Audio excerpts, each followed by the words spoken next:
All right, everyone. I am happy to have you all here for our second webinar. So the first webinar we did, we spoke broadly of a lot of different topics, and this week our focus is going to be more on the practical side. We're going to show you guys how to pretty much create your own meals, add some variety to your meals, teach you about hidden calories a little more, portion control, all the things that we briefly touched on in the last webinar. We're going to make a little more sense to you this time. We're going to show you what a balanced plate looks like. We're going to show you how to add variety and some spice, not literally, but just some different flavor to your plate. And I'm really excited to share this one with you guys. We got a nice PowerPoint that was set up from Miss Idalise herself. And I'm going to share screen that with you guys, and I'm going to also make sure to send it in an email with you guys afterwards so you can take a look at the work that she has put in to help us guide this conversation today. So Sharif or Idalise, if you have any other intro words that you want to speak on about today's topic, jump right in with it. If not, I'll bring up the PowerPoint and we can get this baby going. Only thing I have to add is, as we're going through, if you have any questions that come up, you can either type in the chat or you can wait till the end. We do plan on giving you a couple minutes towards the end to just discuss anything that you might be a little confused on. And yeah, gonna be a good time. Perfect. I'll start screen sharing the PowerPoint now for you guys. Okay. Where's that screen share button for me? There we go. All righty.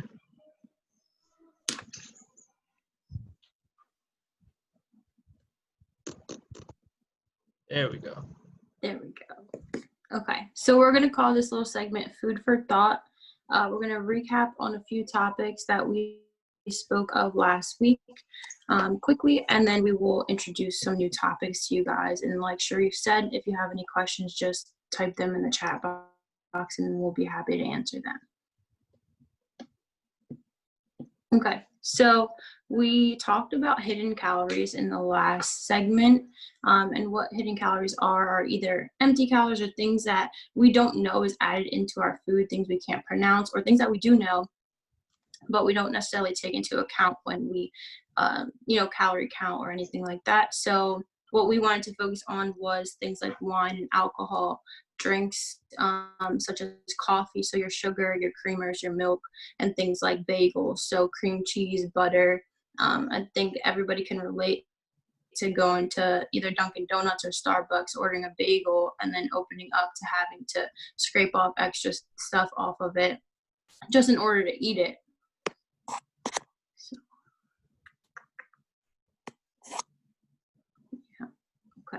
So then a new topic that I came across was portion distortion, where the things that were served in restaurants or fast food areas influences how much we actually serve ourselves at home. So that's bringing your attention to the middle picture. So as you can see, there's a cheeseburger, French fries, ketchup, and then that is already 3 times the amount of the picture on the right, which is actually one serving. So then, and if we're being accustomed to this and we're getting this on a daily or weekly basis, then you're already over or underestimating what you should be getting. Can you go to the backspace? Oops. You're good. And then shift your eyes to the left picture. So then this is all the same meal, same measurements and everything. So like I said, it influences what you serve yourself at home. So the only difference between these plates is the size of the actual plate and not the food. So you can see that the bottom right, the 12-inch plate, it looks like a lot less food. So your eyes can necessarily play tricks on you depending on what size plate you use. And then shift your eyes to the picture on the right-hand side. And this is something that you could do on a daily basis, and just scraping peanut butter out the jar. on the right and on the left. The left picture shows about 3 times the amount of the picture on the right, but to our eye, it looks pretty similar. So you kind of underestimate how much you're actually grabbing out of the jar when you're having a snack or a meal. You know, that's looking at that plate size one when we did our pre-meeting beforehand. Yeah. I never really put that one in perspective so much, because whenever I go to buy like plates, which is typically paper plates because I don't feel like washing all the time, Yeah. I always look for the biggest ones. I'm like, yeah, I need to get a big plate so I can hold all my food on it. And Yeah. like when I'm looking at the plate sizes one over here, and I'm like, it's literally the same amount of food that I would normally put on a bigger plate. But in my Right. brain, I even feel like, oh, let me get the big plate so I can fit more on it. Where it's like you're just looking for that extra space or something to make you feel like you need to eat more. So I thought Mhm. that was you definitely put me on with something looking at that. I think that's pretty interesting there. And I And do like that's to slide a lot on the peanut butter. But I tell people all the time, like, if you think you're getting a tablespoon of peanut butter, you're probably not. Like, nobody ever measures that shit out. Nobody scrapes it out. You pretty much grab peanut butter like you're grabbing for ice cream with one of the scoopers. Like, you're not measuring it out. Yeah.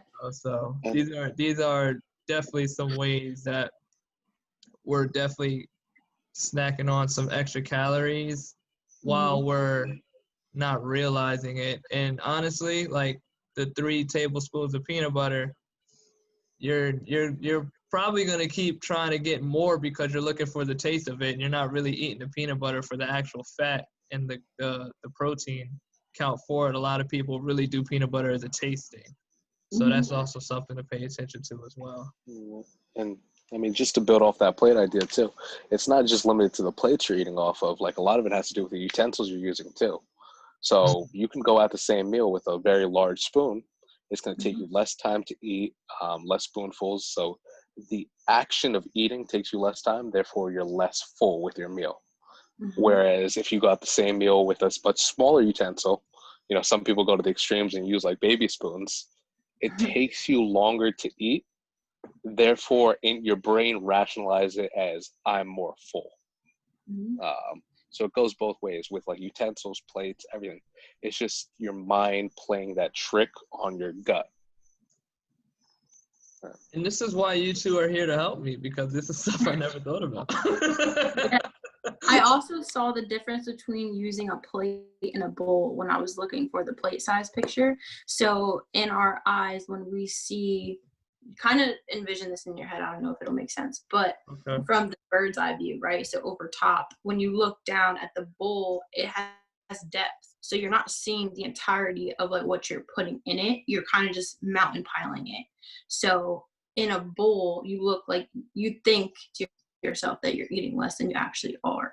So that's something that I always eat my food out of bowls. And I was like, let me rethink that, because I always like pack it full, you know? And I think Yeah, yeah. seeing it on a plate would actually help me like control like portions. So that's just something to think about. Yeah. And just growing off that sight thing again, like, Mhm. because we're talking about our minds playing tricks on us. So if you're not actively eating, right, how many times are you eating dinner and you're watching TV at the same time? It's the same thing. If you're not actively engaged in eating, odds are your mind's going to register it as, oh, well, I didn't have that much, or, oh, I'm not full, Mhm. because your attention is being pulled in another direction. So odds are that's typically why you're not as full, even though you could be eating the exact same thing. Mhm. Yeah. I've heard that one before where and it's even kind of interesting too. Like if you grew up with a family that really looked at dinner as like a, like an activity to bond with one another, oftentimes you wouldn't have the TV on, right? I'm sure like the thought process going into that is that, hey, let's control our calories or whatever like that. But I guess looking at it like being older now, it's like, okay, it's kind of gives you less to focus on, and it really puts you more into what you're consuming instead of doing eating as like a side activity instead of like the main thing that you're focusing Just Exactly. being conscious, you know. Mhm. on. Oh, I like that. You Yeah. want to go on to the next one, Annalise?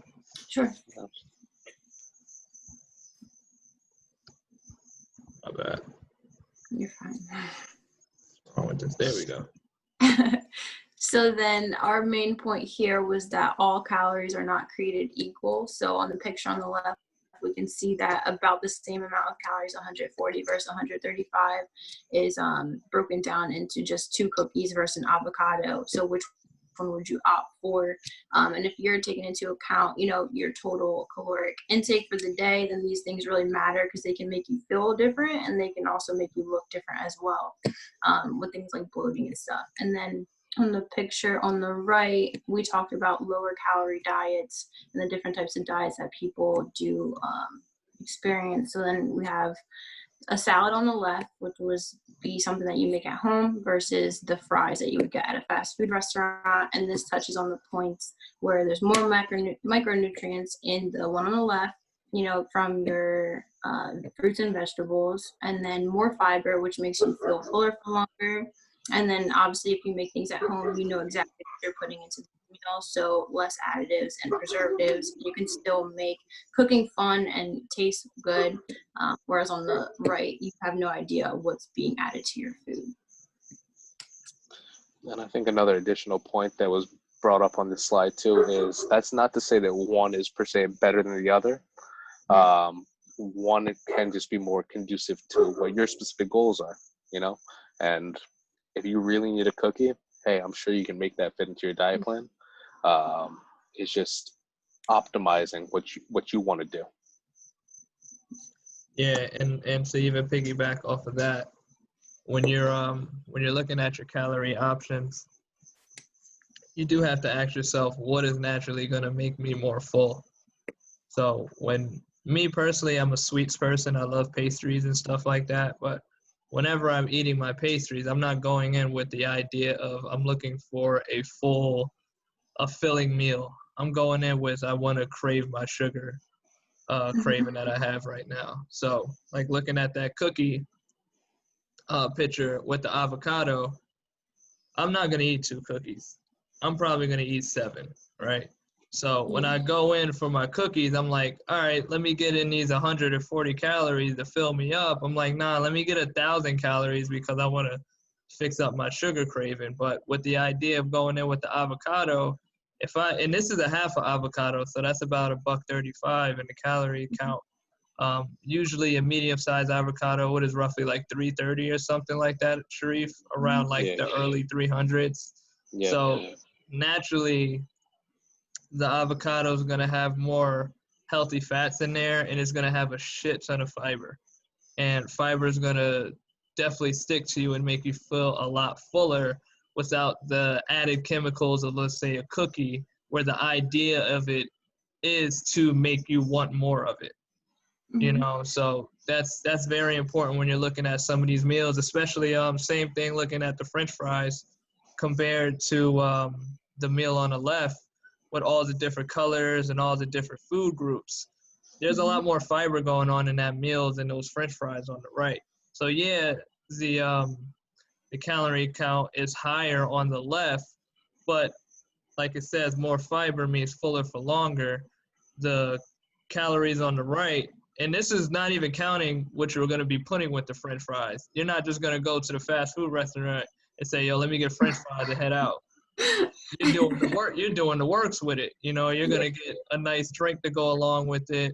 If you're like me, you're going to load it up with ketchup, and the 340 with ketchup, that's going to turn into an easy 600 right off the bat, just from all the extra ketchup packets. More than likely, you're going to have a big burger to go along with it. So that 440 pretty much is going to fill you up for the 440. The 340 comes with a lot of added stuff, so just kind of put some things in perspective when you're looking at these calorie numbers. Yeah, and I mean, you brought up a good point about like a lot of these foods are designed to make you want more of them. And I just want to real quick hit on a point there.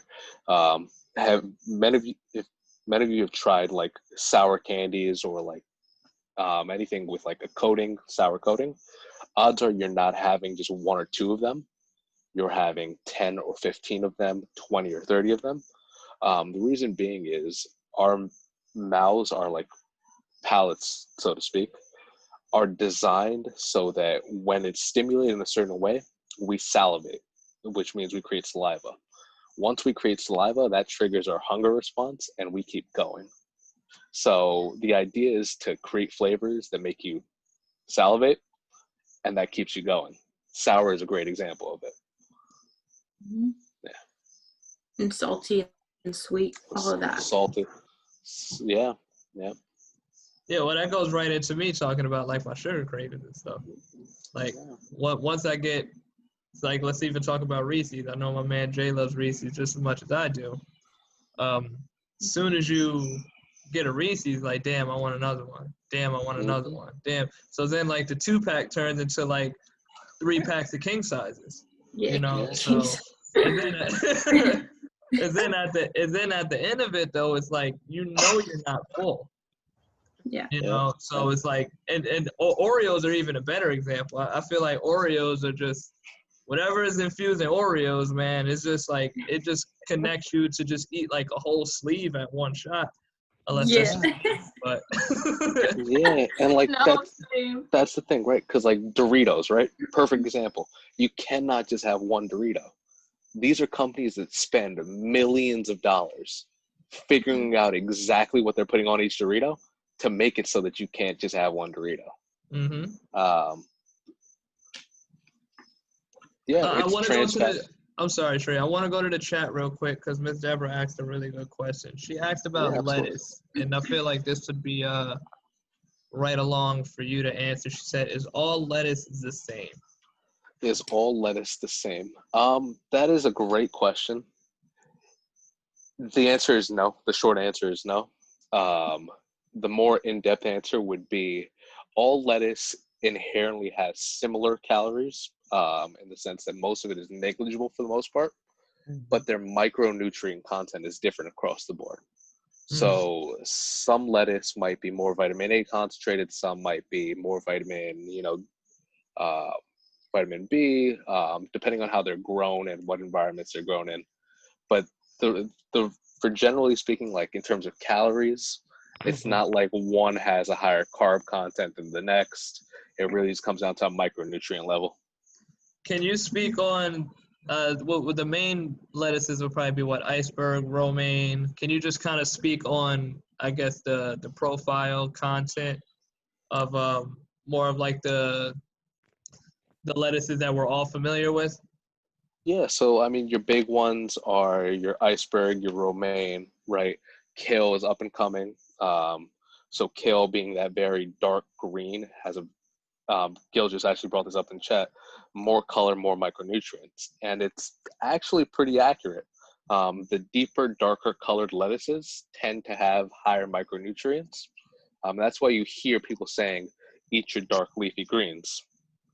Emphasis on dark because they're very micronutrient dense. So kale is another big one. Spinach, red wing lettuce.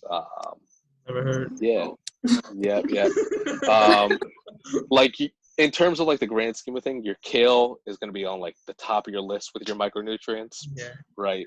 Your iceberg, your romaine, and your Napa like cabbage probably going to be on the lower end. But yeah. Now, Mel, I saw your question. I don't know if that was a joke or or you were serious. What was I haven't seen her question. Hold on, I gotta go chat. It's in the chat. I've heard I feel like that's just Mel's humor talking talking to me right now. and be done. Can you hear me? I hear you loud and clear. Vince, I'm driving, that's why I'm not on here. But Vince McMahon actually said that, and I always wondered if it was true because some people break down calories by the week, and other people break it down by the day, and then like so. Is it better off? It kind of speaks to me a little bit too. Is it better off just to have that one bad meal and then beyond, like that cheat meal or whatever, or are you better off having that like one cookie a day? It's just honestly, what triggered that question for me was you talking about eating like 8 Reese's cups. Is it better to have? Is it better to have one a day, or is it better to space it out over the week? I'm gonna let y'all answer that, and then I'm gonna give my take on that one. Yeah. This question is actually a really good one. I could probably spend 3 hours going back and forth on just this one. It's super in depth. Mhm. It really depends on the person. Is where I'll leave that Answer, at. Sharif. Same. I keep going up. But I got Go ahead. like, we'll talk about that on our own time, because that's like a 3-hour conversation. But give him a little rundown of what you wanted to talk about with that. Well, basically, you can play both sides with that, right? Because the idea in having eaten it all at once, right? So your body can only process a certain amount of macronutrients at any given time. Like it takes time for your body to do this. And generally speaking, it says anywhere from 2 to 8 hours is the time it takes to fully digest food. Mm-hmm. So if you're intaking a lot of carbs, odds are most of those carbs aren't going to be readily converted into ATP right after being converted to glucose, which is the whole idea of the citric acid cycle, which is how you process carbs. But most of it is going to get converted into fat that can then be stored. Okay. That's the idea. Now, if you're good for the other 6 days of the week, that should mean in most cases that you're then burning that fat, right? Whereas if you're consistently over every day, if you're consistently if that 1 or 2 Oreos every day is throwing you into caloric surplus when you should have been in a deficit, now you're periodically gaining fat, right? Yeah. So rather than being like one and done, like I built up the fat, now I can just burn it. Now it's like a slow and steady progression. But vice versa, if those 1 or 2 aren't putting you into a caloric surplus where you're not putting all that fat, if you're still technically in a deficit, you will lose less than what you should have because your calories are higher, but you're not gaining the fat to begin with. So it really does depend on the person. It goes both ways. Anything to add, Annalise? That influenced anything that you were thinking, Annalise? Me, so I just know myself as a person. So I think that if I was presented with the option of having, an Oreo a day or eating it all at once, what's an Oreo a day? Like, that's not doing me any good. That's not curbing my hunger or anything like that. It would just kind of be like a tease, So I think I'd be much more happy binging on 7 Oreos with like a glass of milk or something, and then just, getting back to my routine and getting back to my diet where I'm like, okay, that was a treat for me. Now I can get back on track. I feel like I would feel like shit if I had cookies every single day. Nobody wants to eat cake every day, So I think it really does depend on the person. I think Sharif did a good way of explaining the science behind it, but you just really have to know, is this going to just be a one-time thing and then you could get back on track, or do you need a treat a day?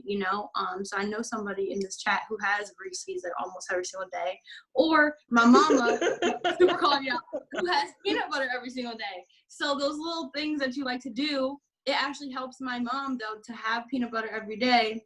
It curbs that like taste for sweets. So if you know that something that you're doing is ultimately helping you not eat other things, I see the chat going crazy, not helping you eat other things, then by all means do it.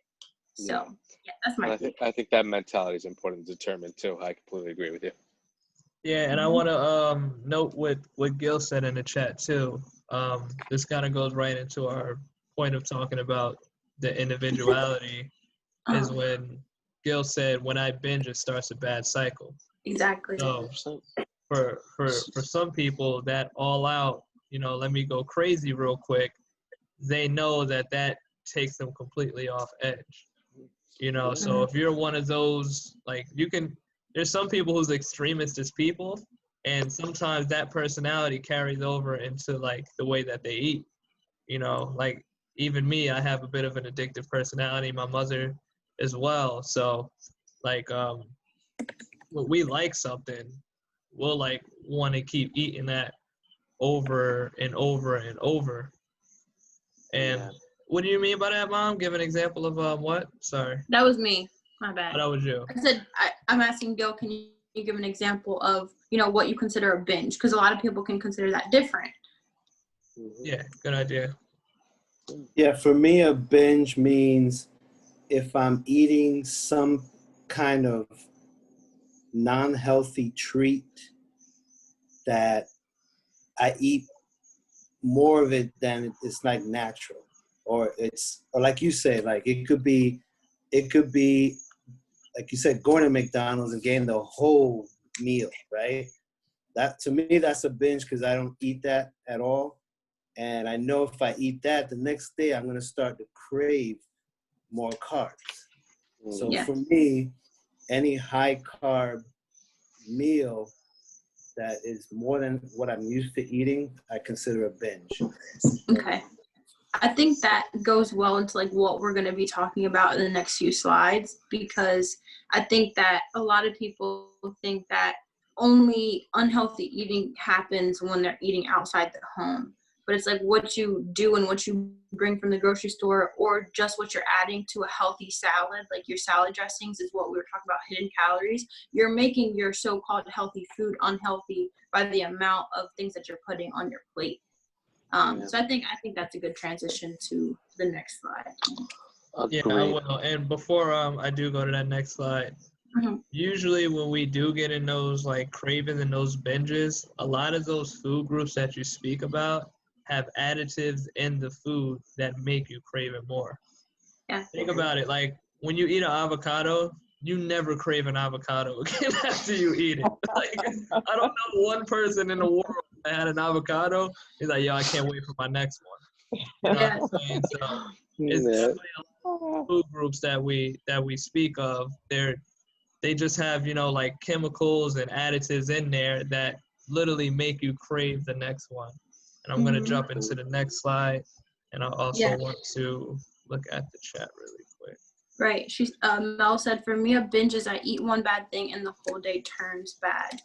So I think if you know that about yourself, you can also time it out. So have a good, you know, breakfast, lunch. And if you plan these things, so that's the point that we're going to make meal prep. So for preparation, it's like if you actually say, listen, I know I'm going to eat out today. I know I'm going to have a good dinner. So let me set myself up for a good, healthy, you know, morning and afternoon. And in the evening, I'll treat myself, I'll reward myself with a good meal. So that way you don't feel guilty about it. And then you're not already having that coffee and bagel and then you're craving sweets throughout the day. That's when it's going to turn into like a whole day ordeal.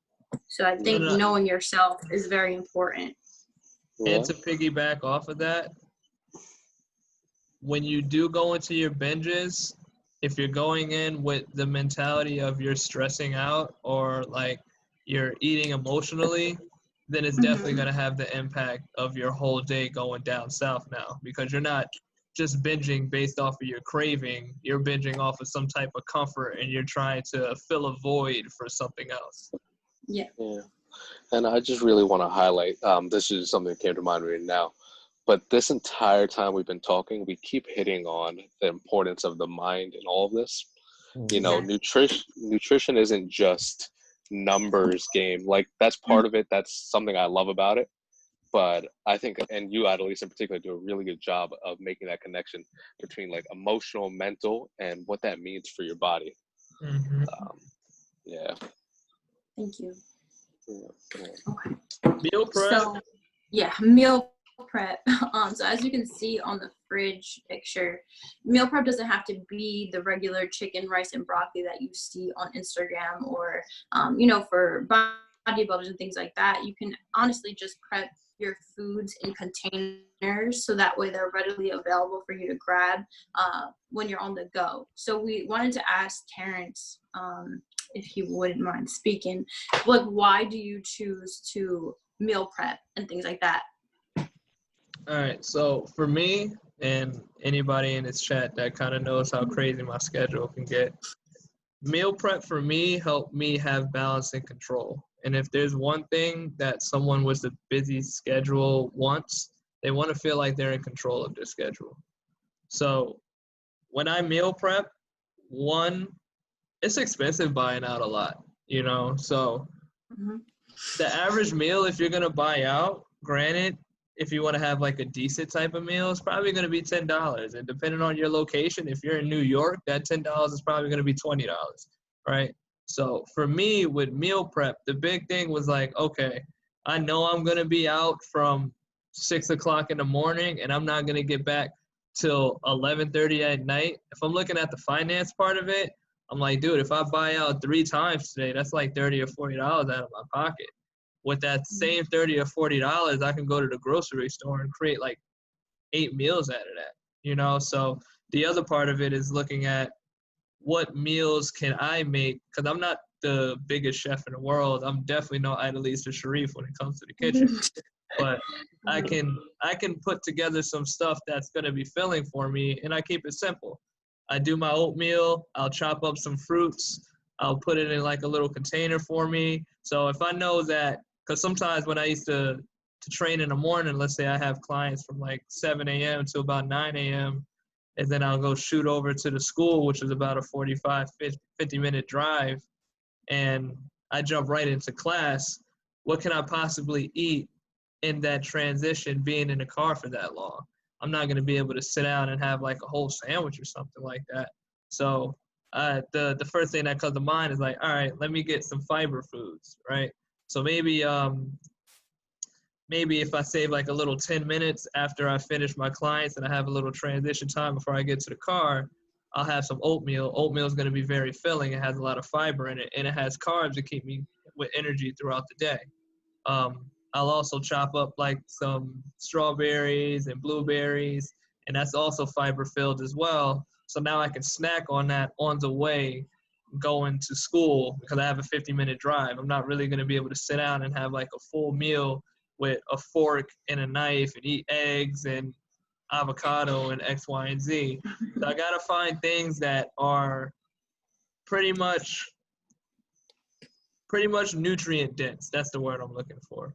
Nutrient dense, which pretty much goes into like that micro conversation that we're having. So yeah, I can easily go get like a nice, let's say, omelet, which I love my omelets. But if I'm just doing a straight omelet, which is just fat and protein, I might need something a little more on the fiber side to stick to me a little more. So if I'm just doing a bunch of cheese or eggs or something like that, like it's just gonna sit, and then I'm gonna be pretty much hungry for the next hour or so, you know, right after I finish eating. So it's like I need to make sure that I have enough balance between a lot of the micronutrients and a lot of the macros so it can hold me over. And then usually in class, like I'll have like a little, this is around the time I probably would have like fig bars or like protein bars and stuff, which I'm not huge on, but it is something to just have me pretty much content like throughout the class time. I was definitely one of those kids that ate during class. I didn't care. But I would even, outside of having like my protein and stuff, I would like carry a little yogurt, you know. So then if I felt like my blood sugar might have been getting a little low, here's something to spike up my blood sugar level so I get a little surge of energy. But I wouldn't eat my yogurt by itself too. I like to pack a lot of fruits with me. Like I said before, I do a lot of berries, blueberry, strawberry, usually my go-tos, and I like to eat some pineapples too. So that was another one. If I didn't have like yogurt, I'll make sure I pack some pineapples. But in a sense of like actual meals and stuff like that, chicken, ground beef, ground turkey were my go-tos for like quick protein, you know. So I would load up on that, and I was big on cooking like rice and potatoes for myself. I played around with my veggies a lot. So some days I would have like dark greens. Remember, Idalise, I was going crazy over mushrooms at one point. So I was making mushrooms like every single day. And all of this stuff is super easy to make. Like a mushroom, you just throw that, saute it on the pan, and you'll be done in like 3 or 4 minutes, you know? So I like the common excuses that we're putting, like no time, too busy, don't know how to cook. You don't have to be a master chef, and to be quite honest, you don't really need a ton of time. You know, it's at the end of the day, like the busier you get, the more you need to be in control of your management of your whole day. Find the gaps in your day to where you do have more time than you think.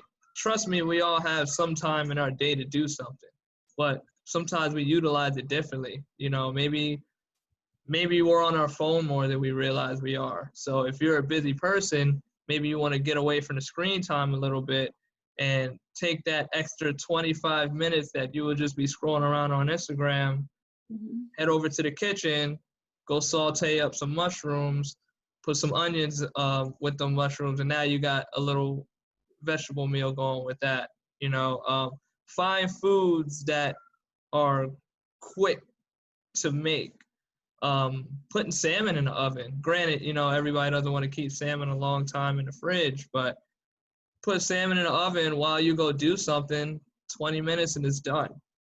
You know, so even with certain things, if you're putting it on the oven or, you know, you're sauteing certain things, you can still keep yourself busy getting other things done, but managing your time the right way. And I think, well, the key word here obviously is meal prep, but the key word too is like preparation, like really prep it, really manage your schedule and look at some of the gaps that you have in your day that you don't realize that you have, and start prioritizing your time a little bit better, and just find meals that are quicker to make. It doesn't take long to chop up some peppers and put them on a grill pan or, you know, a saute pan or something like that. Strawberries and blueberries, it's already done for you. You know, wash them off, throw them in a bag, and go on about your day. Pineapples, things like that, whether you want to buy them and cut them up yourself or buy them already cut up. These things don't take as much time as we realize.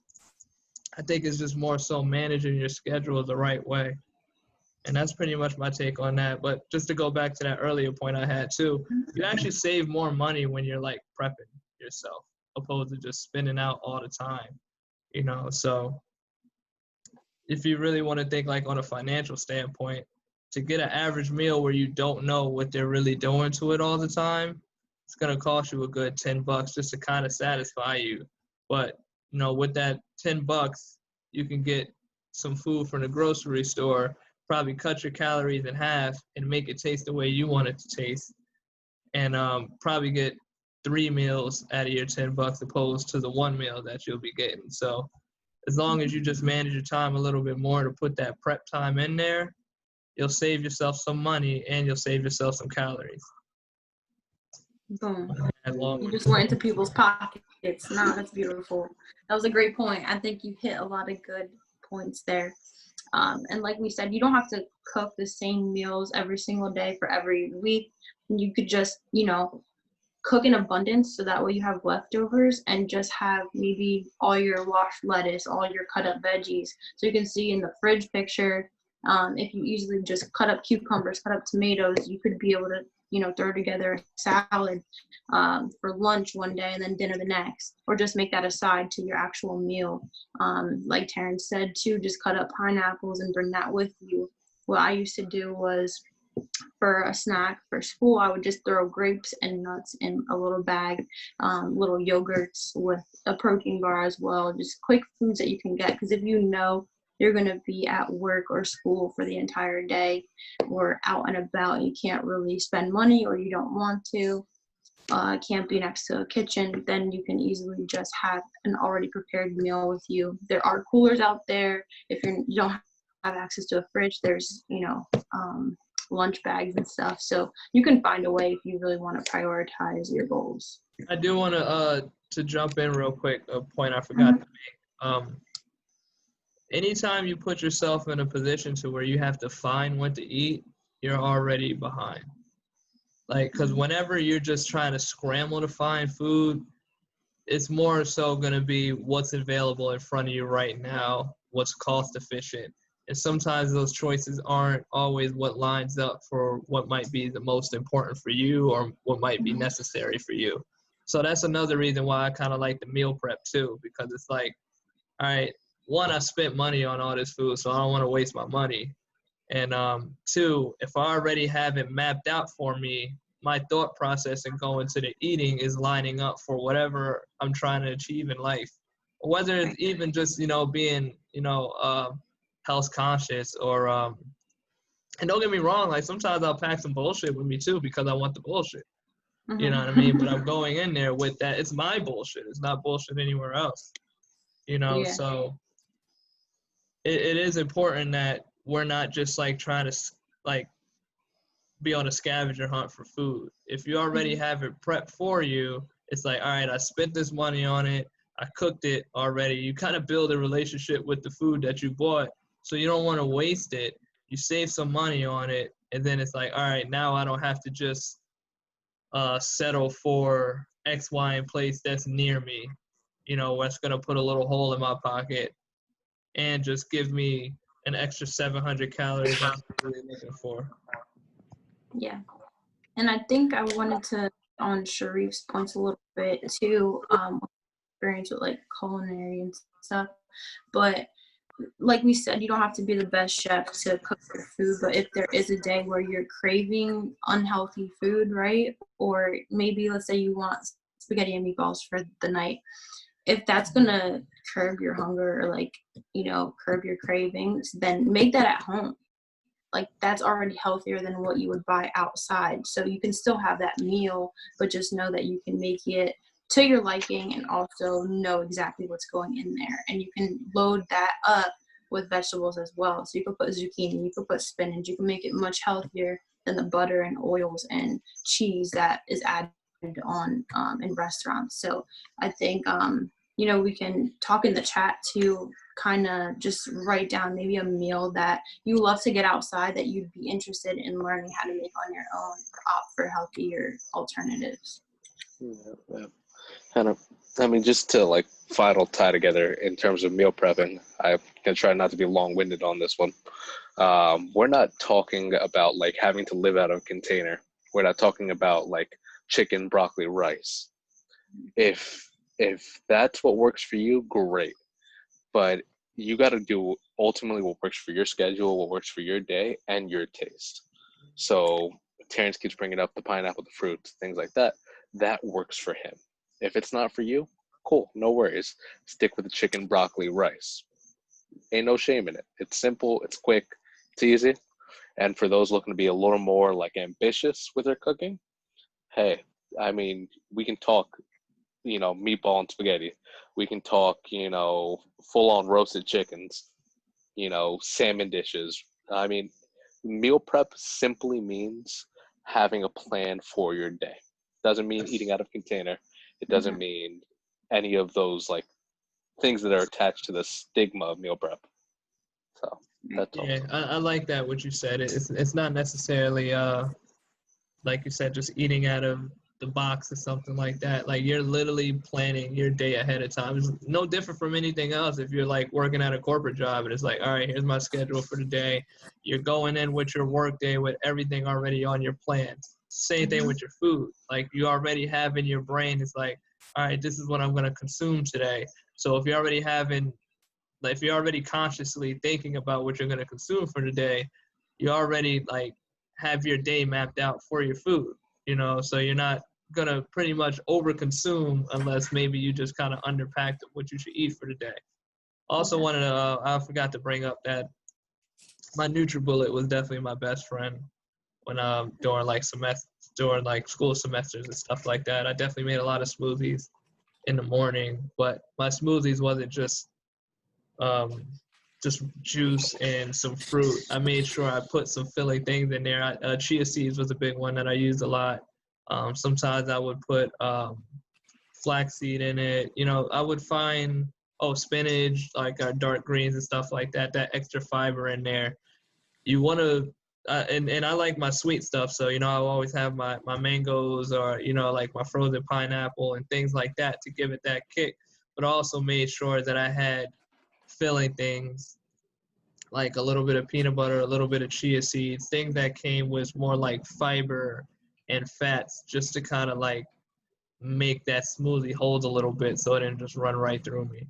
So just kind of even like, and that's why it's important to understand your macros just to know what foods are going to stick to you a little bit more than other food groups. And that just kind of comes with experience. And two, one, just having basic nutrition knowledge, and two, just kind of know what works with your body. Good point. So do us a favor and type in the chat like what your favorite foods are or what your favorite like on the go foods are. Things that you would normally go out to eat or just meals you can't live without. And I'll go ahead and look through some of those as we go. Right. You could switch the next bar. Oh, my bad, I was reading. This is really as good when I did smooth. I felt great, but was hungry an hour later. Yeah, so I would say Mel to that. Look for a couple other options just to kind of make those smoothies a little more filling for you. So maybe you just weren't putting enough contents in there that were more nutrient dense, and then it was leaving you hungry afterwards. Because I think when people think smoothies, I think people just think of fruits. So Yeah. put your leafy greens in there, add ice to make it thicker. You could add oatmeal, flaxseed, chia seed, almonds, hemp seeds. There's a lot of things that will make it thicker, and then the consistency itself will help you feel fuller. Because when I make my smoothies, I add all that stuff in there. If you want more of like a treat taste, you can add cacao powder for a chocolate taste. Like I did a chocolate strawberry one the other day, and that's kind of my treat for the day, or they even have like powdered peanut butter that tastes good. So if you have those cravings, then just make your smoothie taste like that. Idalise, can you give us one of the smoothies that you make personally for yourself, just to give somebody an idea of what a smoothie may look like? Yeah, my favorite one is 1 banana, maybe like 2 handfuls of spinach. I'd have 1/4 cup of oatmeal with either water or cashew milk. I'd do 1 tablespoon each of hemp seed, flaxseed, chia seed for the fiber and protein and fat content. And then I add ice always to make it thicker. I add cinnamon to help regulate my blood sugar. And I think that's my favorite one. So then I kind of just deviate from that when I want more things. So I'll add in the 2 tablespoons of peanut butter powder, or cacao powder for the chocolate taste. It's really depending on what I feel for the day, but sometimes I add in mango, pineapple, but usually I just stick to 1 banana, and that does it for me. Yeah, see, and that's check this chat, but that was good. That's a pretty loaded smoothie right there. So Yeah. usually, like you said earlier, when you take a smoothie, it's like, all right, I'm gonna put a banana and strawberry in a blender with like some orange juice Right. or something like that, and Yeah. maybe I'll put a little bit of yogurt in there. You just name like 3 different seeds that you all put in one, but at the end of the day, it holds you a lot longer because it's very much so more nutrient dense. Mm-hmm. So thank you for sharing that with us. Yeah. And then while everybody's typing in the chat, I just encourage everybody else to look at this portion control slide and just try to locate the differences that you see in each picture. And then we'll give you a minute to look at that. And then we can, ask somebody what they see to see if they spot it. And if people can't figure it out, then we'll jump in. Yeah, I love cream spinach, Mel. Yeah. So we'll go through portion control and then we'll loop back around to these meals in the chat just to give some more people time to type in their responses. Yeah. Okay. So while they do that, I will just bring up, and this is kind of like a shameless plug anyway, but meal prep services do help if you really, really feel like you don't have the time to make a meal, which like I said, still, look into that time management. But Sharif's, when he's been doing a meal prep as of lately, especially with like the busy schedule, I was even looking like, at first I wasn't really into meal prep services, if I'm being completely honest with you. I felt like it was just me taking the lazy way out. But as I kind of looked into it, I'm like, well, you know what? If I'm already sometimes scrambling for those meals because of poor time management and not prepping my food the way I said I would be doing, it left me scrambling with, oh shit, now I gotta get something while I'm out. So actually looking at it, it's like, okay, I'm actually saving $2 to $3 on a meal that's already portioned out for me the right way, and still has the variety because he's coming up with a lot of different menus on a weekly basis. So when I'm looking at it, it's like, okay, I'm just looking at my meal prep service kind of like as a little extra added to my already current grocery bill that I would have just spent out buying some BS at some kind of restaurant anyway. So a meal prep service is something that you guys could look at, but my advice would be if you do a meal prep service, don't try to use that as an scapegoat for all your meals for the week. Use that as like a convenience thing to where if things do get a little rough for you, you have a meal to fall back on. Still cook your own meals, but have some readily available stuff that's a little more health conscious and a little more portioned out and calorie controlled for you to go along with the planning that you're already doing for the week. Yeah, it doesn't matter how good of a cook you are. Eat the same thing 7 days a week. I guarantee you'll be sick and tired of it by the time you're done. Yeah, that's why I didn't eat chicken for 2 years. When I was getting ready for that powerlifting competition and I had to do a weight cut and I had nothing but asparagus and chicken for like 2 weeks straight. And when I had like just nothing but egg whites for that weight cut, I didn't eat chicken for legit 2 years. I was completely fed up with it. Yeah.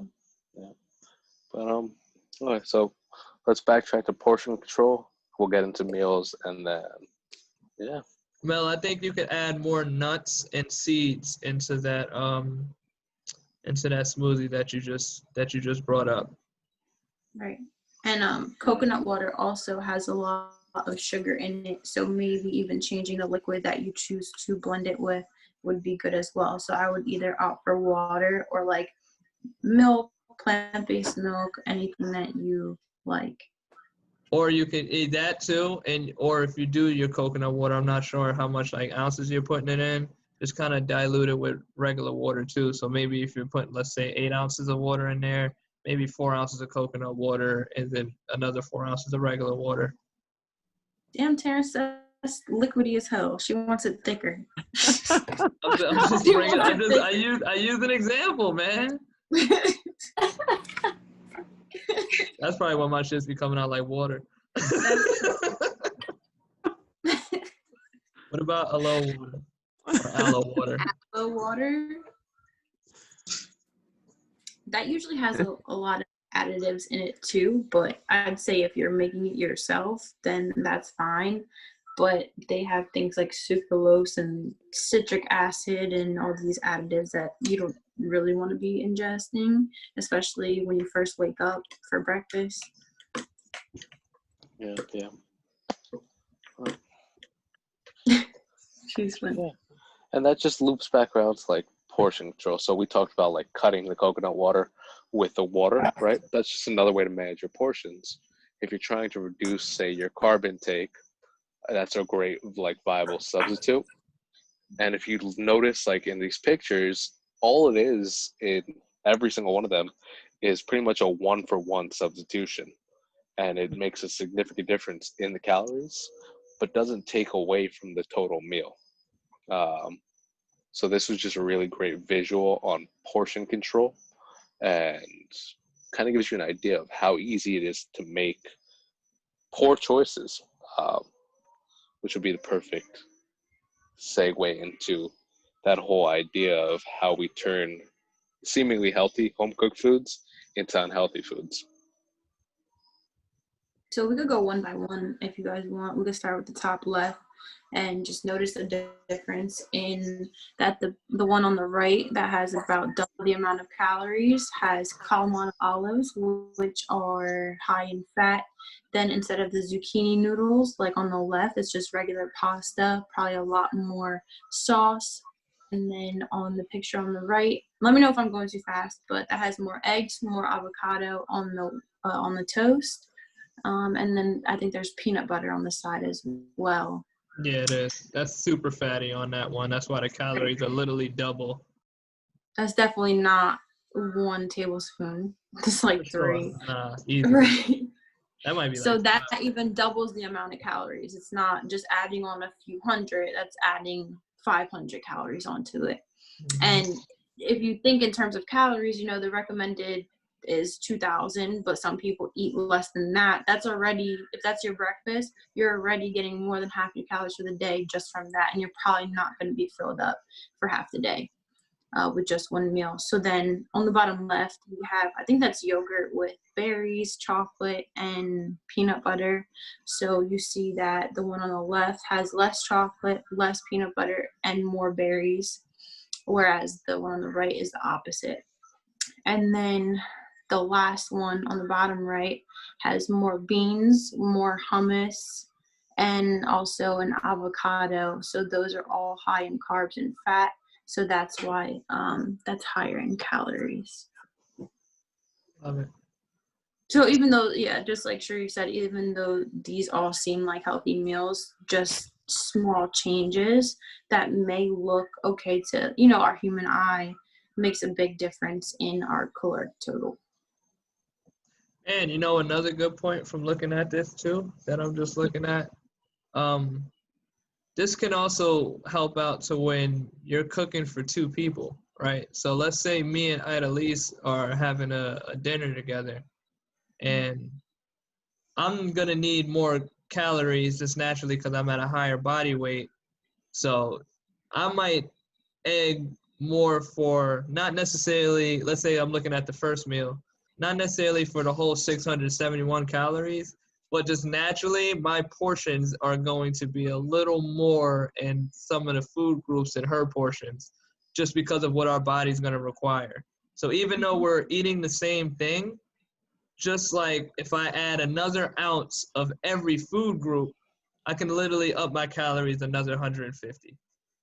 Just throwing a number out there or something like that. So that is something to consider. Let's say you're eating with someone else that might be of a different body type, a different activity level, or whatever the case, and you guys want to have a dinner regarding the same foods. That doesn't necessarily mean that you guys literally need to have the same portion of every food group on that plate. You just start to adjust based off of who the individual is. Mm-hmm. All right, ready for the next slide? Yeah, I think we have like two more, but I know that you touched on a lot of what we had. So we just talked about the benefits of home cooked meals. So it's perfect for people on the go. It saves those time and money because, like Terrence said, even in drive-throughs, the time, if you take the time to prioritize mapping out your schedule, the time it took you to drive to that drive-through, order your meal, you could have easily, made your coffee at home, or you could have scrambled up some eggs and still take it on the go. So just think in terms of that. We talked about practicing portion control, so knowing exactly what's in your food and as far as the sodium and sugar content, and it also teaches consistency and discipline. Yeah, and I want to definitely take that point where you said, like, make your own coffee. Boy, I'm saving a lot of money making my own coffee. It tastes better. It's like every now and then I'll go, especially like with Chloe and stuff, I'll even go treat myself to a nice latte or coffee here and there. But just making sure you just take that extra 3 minutes, 5 minutes to prepare that coffee yourself.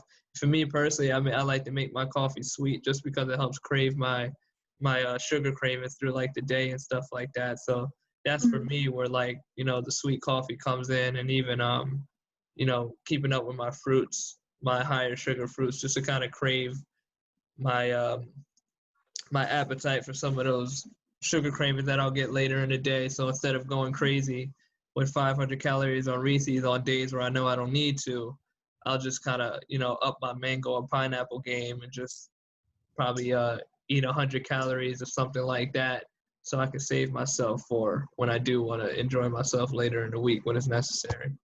Just wanted to throw that out there. Good point. All right, keep it simple. Yeah, we just wanted to leave you with some tips and recap everything that we talked about, and then we'll be open to questions at the end. So the biggest thing is just keep it simple. Don't overcomplicate anything. Make it fun and be creative with cooking. You can do this with a partner, by yourself, with friends, and just kind of experiment in the kitchen. Plan your grocery list and meals in advance, so that way you know exactly what, you have an idea of what you'll be cooking throughout the week. You don't have to write out everything. Prepare your staples in abundance. abundance. So if you know you have oatmeal every single day, or you know you have certain foods every day, then portion that out. Put grapes and nuts in a bag if you have that, or have 5 apples lined up and ready to just wash in the fridge. So that way you can just grab and go in the morning. Start small. Pre-wash and cut things, so snacks like fruits and veggies or salad ingredients. And then my last point would be just cook in big batches, so that way you have leftovers. So if you make rice on a Sunday or in the beginning of the week, make a big pot of it, so that way you can just put it into containers and be able to throw that into maybe like a taco bowl or something. Like, keep it fun. Yeah, and I do want to note, just pay attention to the meals that's here. Notice you don't see a rice or a potato in sight. And that's not to say that those aren't necessary and those aren't good, but those are the common things that come to our brain. Like, there's literally zucchini, butternut squash in here. You see the banana and overnight oats. You see mushrooms. You see green beans. I'm sure you would have found one with green beans. That's pretty funny. But the ongoing joke with that is Idalise loves green beans. But pretty much what I'm trying to say here is you don't have to just get stuck in that regular mindset of, I see broccoli here, but just like broccoli and rice and asparagus, like go to the farmer's market. You'll see so many different type of vegetables and fruits and stuff in there. Like, even though I always bring up mangoes and pineapples because I love it, there's dragon fruit out there, there's passion fruit out there, like there's star fruit, there's so many different things that you can play around with that you can just open your mind to. Butternut squash is something I've ate in the past like 2 years. I didn't know anything about a butternut squash growing up. I really did. I didn't know nothing about no butternut squash. It's amazing though, So really just, and notice how colorful it is too. It's attractive. Like, it's attracting your eye to want to eat it. If you're just looking at a very dull, colorful meal, it doesn't necessarily excite you all the time. But outside of it just visually being pleasing to your eye to want to eat it, with all the different colors in there, it comes with so many different nutrients and microbes for you to ingest, so that's something that you do want to play around with. Add some color to your meals, spice it up, literally, and get creative and add variety to your food. Food is an experience. It should taste good and it should feel good too. That isn't to say that you should just look for strictly taste on everything, but do make sure and note that if you enjoy the meals that you're eating, there's more than likely that you're going to repeat it, which is why we like to eat our Reese's, because it tastes amazing. But Idalise put me on something one day where she took a date and then she put peanut butter with it and made a sandwich out of it, and it tastes like a Reese's, and I can tell you which one has less calories. There we go, with salt on top. You put jam on that yet? I have not yet. Oh man. Yeah. No, that's incredible. That's incredible. So even like finding little tricks like that to just play around with. I went to a picnic over the weekend on Sunday, and someone made a carrot cake with like almond flour and some other like healthy alternatives to what you would normally put in a carrot cake. And I wouldn't have known that until the person said, "Yo, I did this to it." I'm like, "Oh shoot," So it just goes to show, like, we can open our brain and play around with like different flavors and different ways of cooking stuff and different ways of organizing our plate to get us out of the redundant, boring idea of a meal, So just to end off, I know I had all your right foods in the chat. I just want to go through a couple of them and explain what my thought process would be on meal prepping, just to kind of give you an example. So the first one I see here is veal parm steak. Great, love veal parm. It's one of those things that most people either sauteed or fried with breading. A great alternative to that is, hey, just remove the breading. You can still keep the parm. And if you roast it in an oven, you're reducing the fats that you need to cook it to begin with. Finish it off with a broiler. You still get that nice crispy exterior anyway. The next one would be, just trying to hit them all. The next one would be vegetable soup, plantains, oatmeal, which is pretty good to begin with, omelet, which I don't see any problems with. So let's hit on the vegetable soup and the plantains. My initial concern with like the vegetable soup is, well, what fats are you adding to it? Is it a heavy oil-based soup? Is it a heavy butter-based soup? You can do a full-on vegetable soup with just veg stock, Yeah. which for the most part is just vegetable concentrate and water. And vegetables themselves have a lot of great natural flavors. So it doesn't exactly need to be a really fat-based soup. In terms of plantains, most people will fry them or saute them. They're also really good boiled and then baked. The only reason I say boiled and then baked is because it helps soften them up a bit. And this way, when you bake them, they get that crispy exterior while still staying really soft on the inside. So that's all. Cool. I lost the chat. Hold on. Roasted or sauteed yellow squash. Squash is delicious.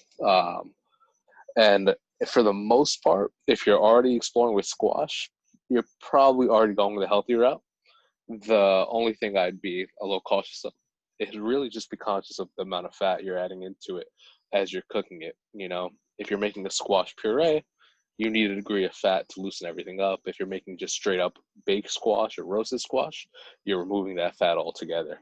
So, and then there was one more, I think. Mel talking about the salad. I would like to hear your take on that one too. Salad. So, doesn't always have to be a taco bowl. Lettuce wraps, great way to do it. You want to add your chicken in there, you want to add your tomato, even if it's just more vegetables, beans, wrap it up in lettuce. Now you get that crunch element from the lettuce. It appeals to like the visual aspect of things, and you can reduce your carbs by replacing a tortilla with lettuce. On top of that, like things like pesto, make a great kale spinach pesto. Toss some squash in there, butternut squash with a nice like garden pesto. You're in a good spot. But yeah, did I hit the time limit? No, you're good. You're good. I was told 5 minutes. No, yeah, you're good. I like the advice that you were giving to everybody about how to fix up the meal. So worried about overdoing it. What's the fat and dressing though? Question mark. You don't really need dressing for most cases. Like for me, dressing is just a way to cover up the lack of other flavors, if I'm being quite honest. So if the fundamentals are there, if your chicken is well marinated, well seasoned, your lettuce is fresh and it has that nice like herbaceousness and crunch to it, then maybe throw something in like a pickled onion or something like that. Just look for other sources of flavor that aren't those fat-based ones. Yeah, I like that, Sharif, because I didn't think of that. Because usually, like when I would do my salads, I would use the dressing to give it some of that extra flavor that I feel like I was lacking. But I remember even being with Idalise in school, she never used dressing. She would drizzle it with maybe some type of oil just to kind of loosen it up a little bit. Oil, vinegar. Oil, vinegar. She would do. I even think squirting like a lemon or a lime over your. I just thought of that honestly as we're talking about this, just to kind of give it some extra flavor. And you mix that in with the flavor of some of the other stuff going on in your salad, and it'll probably be a lot more tasty than you think it is. I just think growing up, we were always just thought of the mindset of drenching your shit with dressing, because salads are meant to have dressing go with it. But that kale salad that Idalise taught me how to do, which is super easy to prepare, it's literally just low sodium seasons with mushrooms, a little bit of pine nuts we did sometimes, tomatoes, and we would squirt lime or lemon over it depending on what day how you felt for the day. And like a little bit of olive oil just to make everything mesh well together. And the flavor behind that is probably better than any salad that I've ever had in my life. Wow, Terrence, I gotta get out the camera. Stop. Natural stuff that you just put in there. but it makes it taste amazing, you know, and the amount of calories compared to that salad. And this was just like, you know, just raw, regular kale salad, just ready to go. You'd be surprised. And Mel, you just brought up the like being dry thing. Yeah, I get that. And in that case, like you can also make your own dressings, which aren't so fat based. I know that sounds like a big task, but believe me, it's not. One of my favorite dressings for any salad really is a strawberry dressing. That's legit just strawberries. You don't even have to slice them. Just throw them in a blender. Strawberries, some white wine vinegar, maybe a little bit of added sugar to like balance the flavors out to your taste, depending on what you need.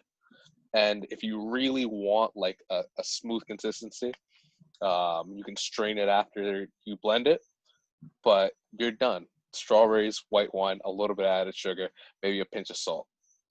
You're done, you know?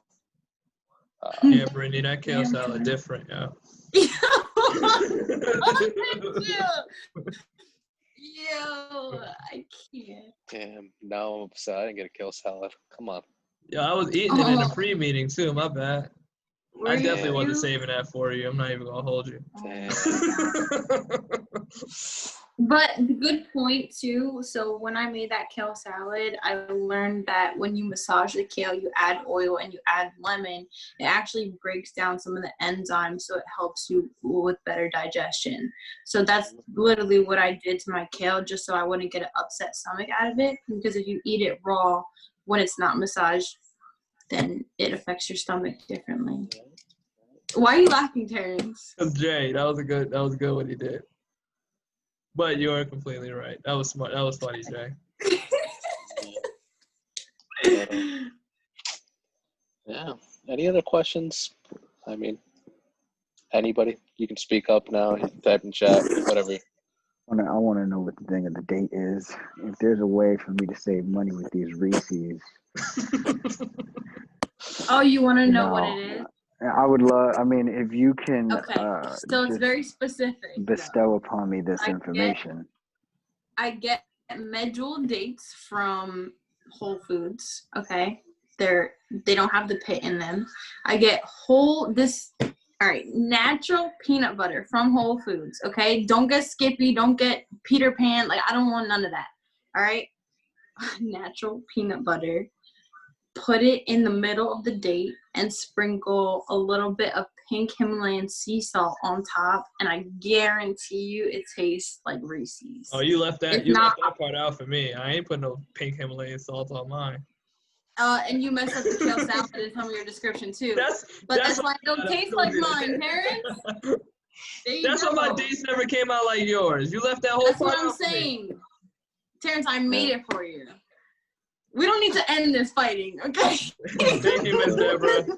I appreciate you for coming through. Yeah, thank you. Yeah. Does anybody have any other questions? If not, we'll be available afterward. Email, text, whatever you guys want. Yeah, and do remember that this is recorded, so I'll send out the recording to everybody. And that PowerPoint that was shown in that I showed earlier, I will also send that an email with you guys too. So you will have all of this available to look over when this is done. Mel, go ahead. I might need to go. I mean, I might need to talk to you on this one-on-one, but like just to throw it out there, like the salad's just an example, right? Like, so Terrence known me for a long time, and he knows very much that I would love to come home after the gym and just eat like a big bowl of salad. That's always how I ended my day. And trying to like structure these, different plans and everything. I just want to like, so, like how I have it set up right now with the avocado and or the guacamole and the chicken and the greens, like, okay, I can make a taco salad with that. Like, but how can I'm just like, I guess I just want to like, the thing about salad is like you get your greens and your chicken and all your vegetables, whatever you want in there. But I just want to make sure I can do it, I guess, without sabotaging myself. You know what I mean? So Could I swap out the avocado for olive oil and vinegar? I love olive oil and vinegar. That's not a problem, you know, or like just trying to, I guess, move forward and be healthy and still get what I like, but not sabotage myself. You know what I mean? Yeah. So, I mean, be reasonable with the amount you're putting on everything, right? Yeah. So if it's going to be olive oil and vinegar, hey, a tablespoon of olive oil probably not going to kill you. Yeah. When it comes to vinegar, hey, have at it. You know, Okay. doesn't really affect me. If you want to do lemon juice, another great alternative. Lime juice. Yeah, I've never tried awesome. that. That actually sounds interesting. Yeah, And good. Incredible. Yeah. It's very, very nice. Yeah. And it really it's just about having that knowledge of, hey, I'm gonna put this in. Where else can I pull this out from the rest of my day so that I can make it work later on? Like if you're not sauteing your chicken, if you're baking it, then you have some room for some extra fat. Very true. You know? Yeah. So there's definitely room to play around, and in terms of like you specific, because I know your plan. Yeah, you have the room. So I So think that's a conversation that y'all should probably even have, maybe even with spicing up some. And giving Yeah. Well, I said that Yeah. too. Yeah. yeah, But yeah. I don't want him to short answer you on that too. yeah. Y'all can So- definitely go into detail about that, just to kind of, Yeah. because at the end of the day, like I say, if you're enjoying what you're doing, it's more likely that you're gonna repeat it. Yeah. So Yep. Anything else we want to end on? Can I just add something to that salad point? So I would just play around with textures as well. So for me, when I make salads, I make sure to like add nuts or seeds on top of it. Just because if I'm eating maybe shrimp on salad, I think everything seems soft to me. So that crunch from either like some people add tortilla chips or nuts, that will like help you out as well. So I think that that's just another thing to take into consideration. So if you're having things like chicken and avocado, all those things are soft and you may be subconsciously like craving something to like actually chew on, and it might make a difference. Yeah. yeah, and mushrooms goes good with everything. Just putting that out there. Parents. I don't know about that one, but But I appreciate you all for coming out. We do plan on doing more of these. Eventually, I do want to kind of get more into the training side with certain stuff. So just stay tuned. These webinars will begin to grow, and we'll definitely going to do more with this. So thank you all for coming out. Check for your email tomorrow. I'm going to send everything to you guys, and have a great night. All right. Have a good night. Thank you. have a good one, yo.